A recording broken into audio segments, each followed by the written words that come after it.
existe uma ameaça maior. Então agora já não é mais uma questão de brigas entre países, é uma questão de sobrevivência da espécie humana.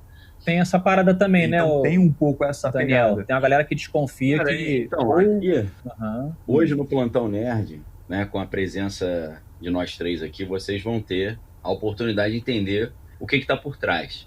Vai muito além da vaidade do Trump de querer ser o presidente que revelou os documentos. Na verdade, isso é uma agenda antiga, como vocês estão revelando.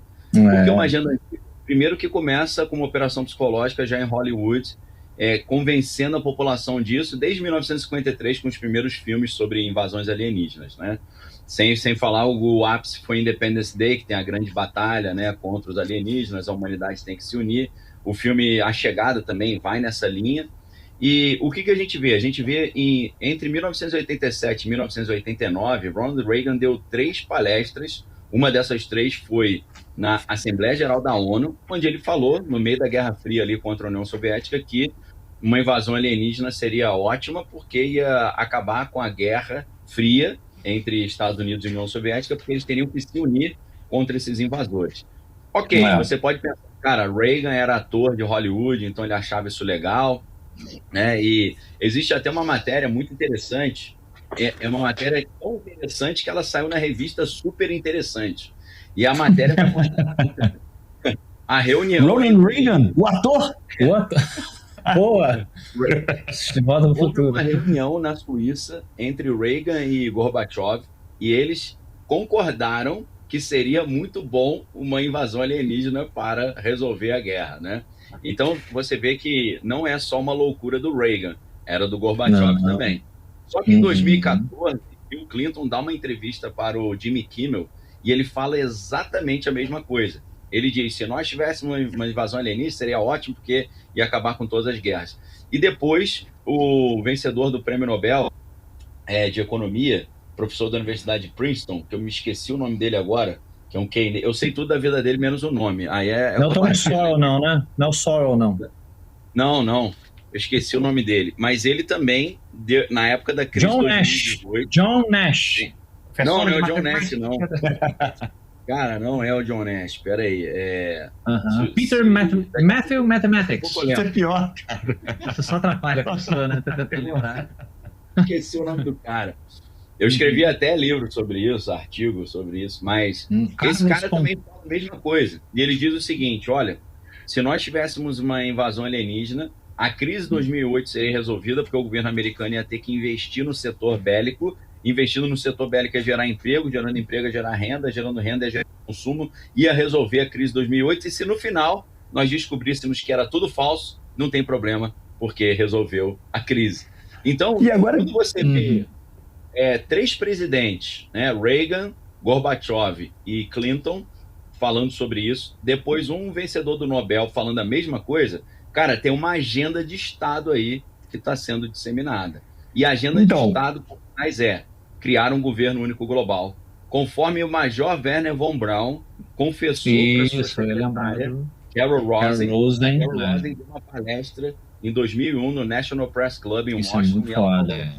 Ele me disse que seriam inventados vários perigos para gradualmente criar-se um governo único global. Primeiro seriam os russos, depois os extremistas islâmicos, depois os meteoros, e a cartada final seria os alienígenas. E parece que a gente está vendo o cumprimento disso. Então, faz sentido, porque olha só, se você para pensar a quantidade de crises que a gente está tendo internacionais, guerras, problemas com pandemias, Werner von Braun fala de pandemias também. Tudo isso em geral, realmente, se você para pensar, quem sabe isso realmente não é uma grande invenção, uma grande fábula, por exatamente o mesmo contexto do Watchmen, pegando, né, mais aquela coisa da cultura pop nerd que todo mundo viu, né, não o filme, tá, os quadrinhos, gente. E aí você tem uma ameaça que você obriga todos a se unirem contra uma força invisível. Né? Então, tipo, será que tudo isso que a gente está vendo, então, na verdade, é fato, é lenda, é balela, é historinha para boi dormir? Ou realmente é algo que está acontecendo e, tipo assim, vai acontecer, porque a gente sempre, é o que eu falo. Toda vez que você vê a autópsia de um vídeo alienígena, Pô, os caras têm uma qualidade de câmera melhor pra gravar. Mas era os Pô, anos 50. não, mas hoje em dia, quando vaza Mas alguma tem, coisa, tem. A gente é tipo assim... falou isso no Plantão Nerd. Não, mas olha só, eu não estou Você falando tem disso, imagens eu estou muito falando boas. das naves, quando o filme mostra os corpos. Tá. Aí quando mostra os corpos, os caras também vão pegar aqui, uma fita VHS pra filmar o negócio. Será que a interferência da energia A radiação biomolecular dos do caras. corpo emite uma coisa que o digital não funciona? Porque Ó, não faz muito sentido. Eu entendeu? não sei o que o Daniel, vou jogar pro Daniel, mas eu acho que dentro de tudo que a gente falou, tem uma turma assim, dizendo que é tudo falso, essa operação que a gente está desenhando, que não existe extraterrestre, ou interdimensionais, ou viagens do futuro, que é tudo invenção com esse objetivo aí de criar um governo único, essa coisa toda de controle. Eu sou do time que acha que é o meio do caminho. Para variar, eu sou o cara do meio do caminho.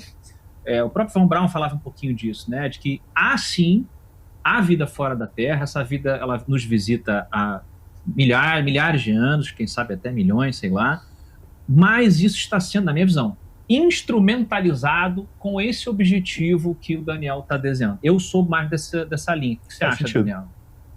Eu sou dessa linha também, porque o fato de inventarem uma manipulação em cima do tema alienígena não necessariamente cancela a existência dos alienígenas. Inclusive, eu tô achando que os alienígenas vão entrar no PROCON, pedir os direitos ali e falar: vocês estão usando minha imagem de forma inadequada, né? Lembra aquele filme Tudo em Todo Lugar ao Mesmo Tempo? É mais ou menos isso. Eles estão misturando tudo para criar uma grande confusão, deixar as pessoas desnorteadas, né? Criar exatamente o que os americanos chamam de... O John Boyd, que era um coronel do exército americano, ele inventou um negócio chamado ciclo UDA, OODA, observar, se orientar, decidir e agir. Quando você consegue quebrar no seu oponente ou no seu público-alvo o ciclo UDA, se eles não conseguirem observar, se orientar, decidir e agir, você venceu o cara, você domina o cara, porque é tanta informação confusa ao mesmo tempo que ele não consegue se situar, entendeu? Mas eu acho que o plano vai além, e isso tem a ver, agora eu vou fazer o gancho com o filme Dia D. Perfeito. Não é só criar um governo único global, é criar um governo único global com essa ameaça alienígena, mas em cima disso, colocar os alienígenas como os criadores da humanidade e assim acabar com as pegar aquilo que o Eric von Däniken falava nos anos 60 ainda, era os deuses, e dizer, todas as experiências que as civilizações antigas tiveram com os deuses, na verdade, eram visitas alienígenas, como a gente vê no filme Alien Prometheus, por exemplo, esses engenheiros que vieram aqui nos criar. Então, isso terá um impacto gigante nas religiões, e esse é o motivo pelo qual muitos pastores nos Estados Unidos e líderes cristãos foram procurados por deputados federais e senadores que disseram para eles: preparem as suas congregações, preparem os membros das suas igrejas, porque o governo está prestes a revelar que Jesus não existe, que Deus é mentira e que só existe alienígena. Então, existe aí um projeto ainda mais poderoso que vai na linha, talvez, do fim da infância, quando os alienígenas se apresentam não apenas como os criadores, mas como os salvadores também, os verdadeiros deuses que criaram os seres humanos. E isso aí vai gerar um impacto não apenas em termos de cosmovisão, a humanidade vai ficar sem chão, mas isso vai gerar um impacto severo no mercado financeiro também, e muitos já estão se preparando para isso. Será que foi por isso que Peter Thiel saiu dos Estados Unidos e foi para a Argentina? Aí eu vou deixar aí. O filme vai nessa linha. Eu acho que nós, na verdade, somos um grande zoológico, tá? Quando a gente pega um desses alienígenas que cai na Terra, é que nem aquele cara que trabalha no zoológico é pego pela criatura. Quando ele cai na jaula, entendi. E aí o bicho ataca. Eu acho que a minha visão do mundo nossa é mais ou menos essa.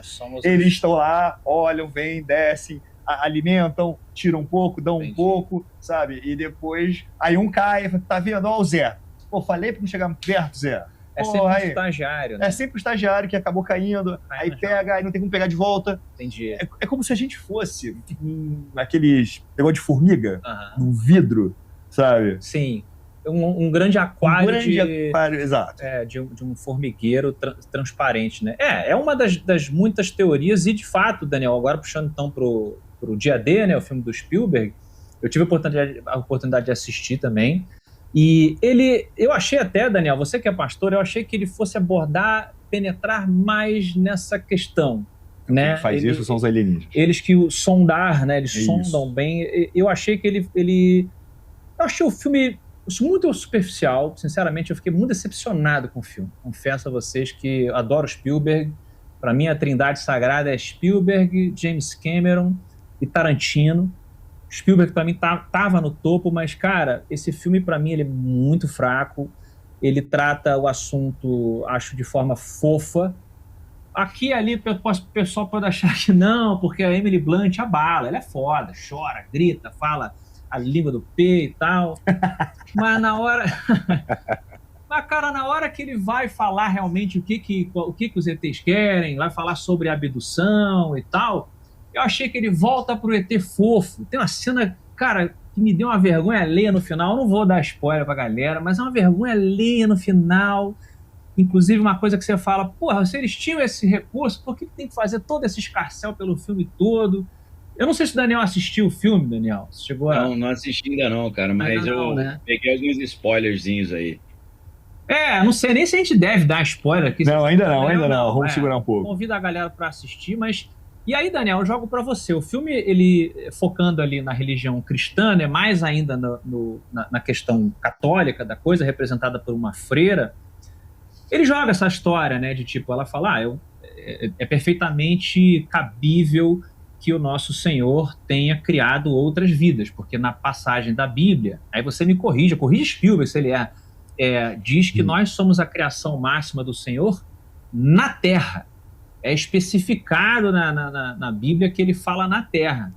E ela fala, então você pode ter outras criações também. Aí eu queria que você falasse aí se algum deputado, se os MJ-12 aí, a CIA, te der uma tranquilizada, você acorda dentro de uma van com um saco preto na cabeça e fala assim, ó, amanhã você tem que começar a falar para os seus seguidores lá na igreja, né, que o Daniel é pastor também. Você tem que começar a acomodar essa realidade. Como é que você começaria a lidar com isso ali? Ou não? Cara, deixa eu mostrar um livro para vocês aqui, ó. Não sei se vocês conhecem esse livro, Exovaticano. Uhum. Um tijolão de 700 páginas. O designer deu uma exagerada nessa capa, vamos convenhamos, né? Um pouco de informação demais, talvez. Pessoal, na capa, né? vou falar uma parada para vocês. Eu vi isso aqui com os meus próprios olhos. Pô, não então no começa. Vaticano. Eu vi lá na Basílica de Aparecida, passando de carro. Eita, nós. Só que não era uma nave saucer, não era prato, era triangular. Eu vi, minha família toda viu, e eu filmei a aeronave, beleza? Uhum. Então, apesar disso aqui ser meio somebody, essas naves gostam de ficar paradas em cima de templos. Eu não sei exatamente por quê. Vai entrar no negócio de geometria sagrada, né? Porque é a maçonaria que constrói os templos, né? E eles sabem mexer com o Paranauê para conseguir absorver certas energias aí que estão disponíveis no universo, né? Então, aí é um papo mais de sociedade secreta, ocultismo. Eu arrepiei. Sim. Aí precisamos de pelo menos 5 horas junto com o Vilela e o Daniel pra gente 5 horas para fazer a abertura, né? De onde vem isso e tal.